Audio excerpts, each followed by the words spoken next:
ఒక ఆసక్తికరమైన కంపెనీ గురించి తెలుసుకుందాం. ఆర్డర్ బుక్ చాలా హెల్దీగా ఉంది.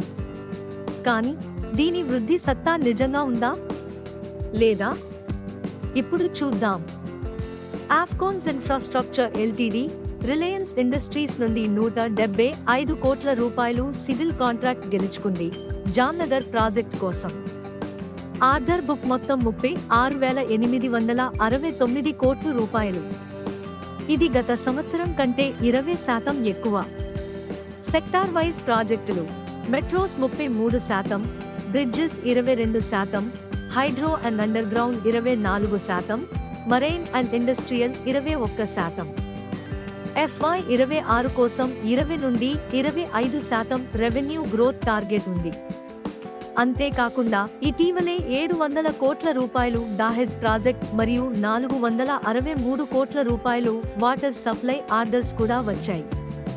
ఫైనాన్షియల్స్: FY25 రెవెన్యూ 12,548 కోట్ల రూపాయలు, నికర లాభం 486.8 కోట్ల రూపాయలు, 8% యోవాయ్ గ్రోత్. పెరిగిన ఖర్చులు కారణంగా Q4 profit 24% down.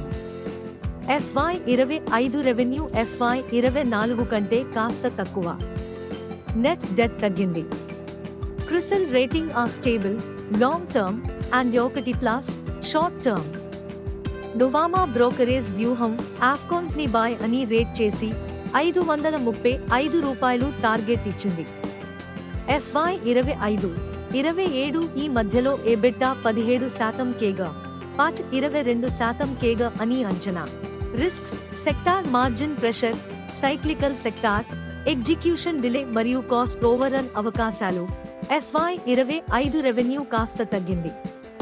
Multibagger chance: short term లో వాలటిలిటీ ఉన్నా strong order book plus brand క్లయింట్లు ప్లస్ సెక్టార్ టెయిల్ విండ్స్ ఉండటం వల్ల లాంగ్ టర్మ్ లో స్టేబుల్ గ్రోత్ ఇస్తే ఇది స్ట్రాంగ్ కాంపౌండర్ అయ్యే ఛాన్స్ ఉంది. మీ అభిప్రాయం ఏమిటి? ఈ కంపెనీని మీరు మీ వాచ్లిస్ట్ లో పెట్టారా? ఈ వీడియో విద్యాపరంగా మాత్రమే. మేము SEBI రిజిస్టర్డ్ అడ్వైజర్స్ కాదని గమనించండి.